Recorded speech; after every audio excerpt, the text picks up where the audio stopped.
el eugenismo es el movimiento y la ideología que produjo al nazismo alemán.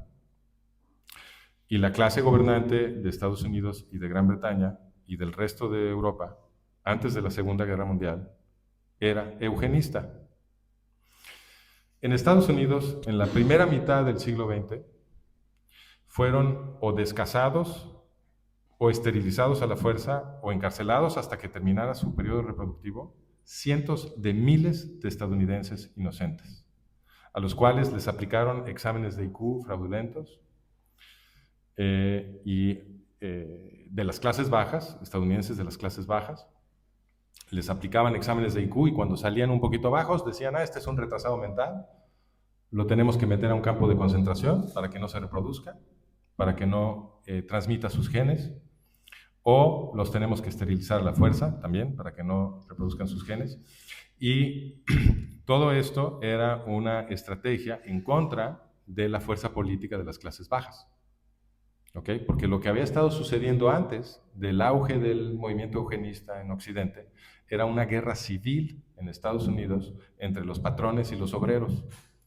Otro tema que ha sido expurgado de nuestra educación oficial. Entonces, toda la gente cree que Estados Unidos es la cuna de la democracia. No, señor. En Estados Unidos, inmediatamente después de la guerra civil, de la famosa guerra civil, hubo otra guerra civil. Toda la segunda mitad del siglo XIX fueron enfrentamientos armados entre los patrones y los obreros, bueno, entre los pistoleros contratados por los patrones y los obreros. Ciudades enteras ardieron en llamas. Durante décadas esto estuvo sucediendo. Lograron engañar a las clases medias durante un tiempo, porque el peligro era que las clases medias se unieran a los obreros, porque eso produce una situación revolucionaria. Pero lograron engañar a las clases medias porque tenían el control de los diarios. Pero en 1913 hubo una huelga en las minas de Rockefeller, en las minas de Colorado de Rockefeller. Las minas de Rockefeller y otras industrias en aquel entonces funcionaban con esclavos.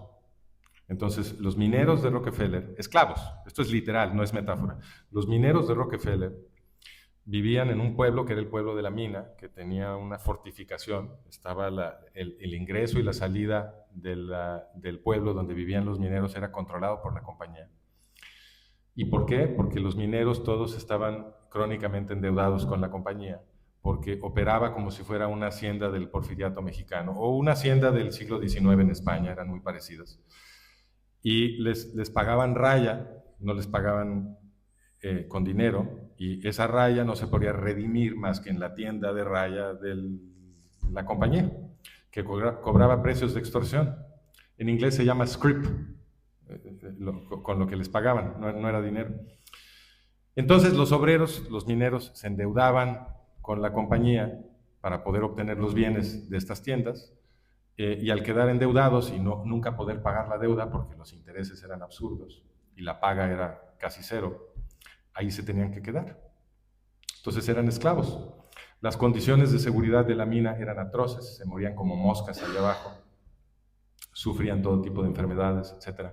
Entonces, a pesar de muchas dificultades, finalmente se empezaron a organizar, declaran una huelga para exigir, lo que exigían te haría llorar, estaban exigiendo casi nada, estaban exigiendo que los trataran con un poquito menos de crueldad.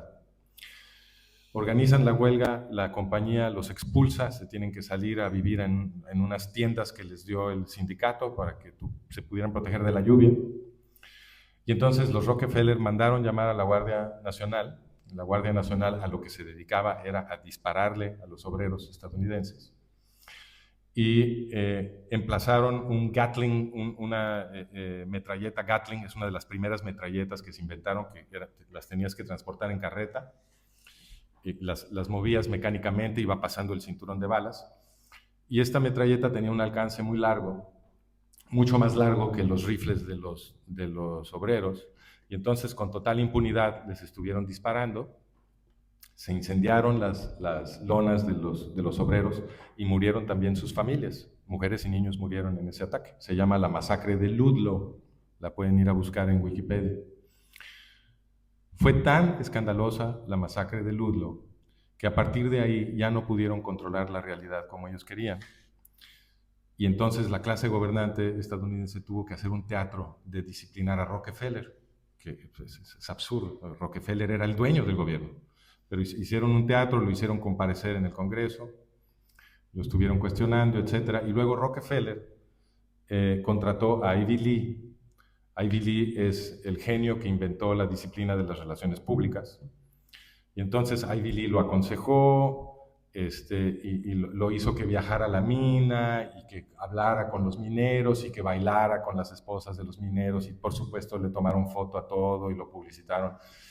Y esa fue la estrategia de crisis management, como le dicen los expertos de relaciones públicas, para limpiar la imagen de Rockefeller.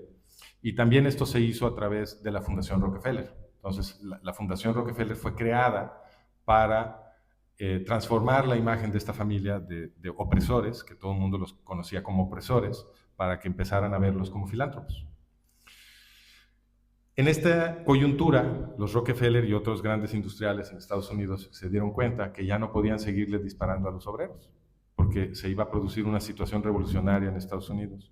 Y ahí fue cuando empezaron a invertir muchísimo dinero en el eugenismo, porque el eugenismo institucionalizado, porque lo institucionalizaron, con el dinero que se gastaron, se crearon cursos de eugenismo en las secundarias, en las universidades, en todos lados. Y entonces con ese argumento pseudocientífico, que pues, la gente de a pie tenía dificultad defendiéndose de algo que se estaba diciendo en las universidades, igualito que ahora, los profesores en las universidades le dicen a los chavos que Israel es el malo y que los árabes palestinos son las víctimas. Pues los chavos no saben nada y están jóvenes y sus profesores tienen mucho prestigio, ¿no? Entonces, en esa época igual, así se prestigió el eugenismo y se creó un argumento pseudocientífico con el cual podías meter a un campo de concentración a cualquier obrero que te estuviera dando lata. Porque entonces le dabas un examen de IQ, decías que salió muy bajo y ¡pum!, te vas al campo de concentración, o lo amenazabas con una esterilización forzada, ¿no? Esa era la idea.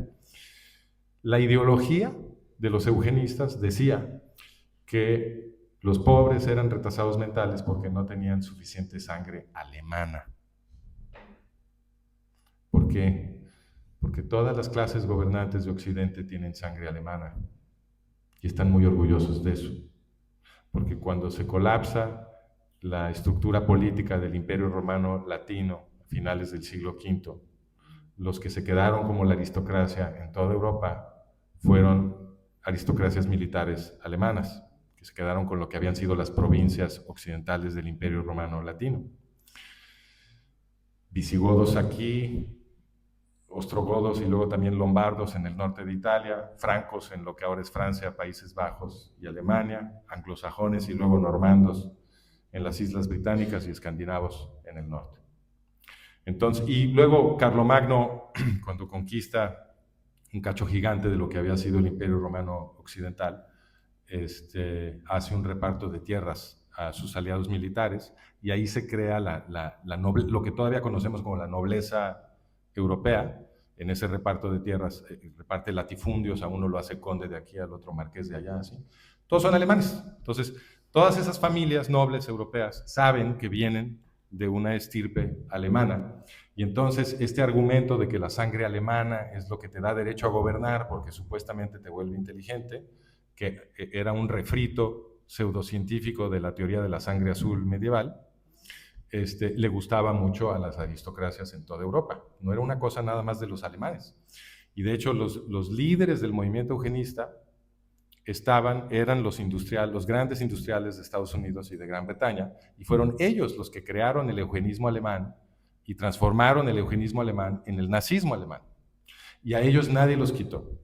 Entonces, cuando quieres entender la política de posguerra de la clase gobernante estadounidense o de las clases gobernantes europeas, cuando quieres tratar de entender, bueno, pero ¿por qué se están aliando con el yihadismo para destruir Israel? Ahí está la respuesta. Uno tiene que entender el contexto del eugenismo. Si no entendemos el eugenismo, es imposible entender nada. Y justamente el eugenismo es el tema que ha sido suprimido de la educación que recibimos sobre la Segunda Guerra Mundial.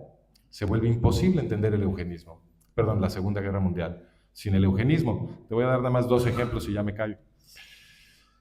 Los 2 textos que crearon el paradigma de la educación de la Segunda Guerra Mundial, lo que todo mundo aprende en las escuelas, aunque no lean estos 2 textos, porque crearon el paradigma, son La historia de la guerra que escribió Churchill y Auge y caída del Tercer Reich de William Shirer, que es el libro más vendido de historia en toda la historia.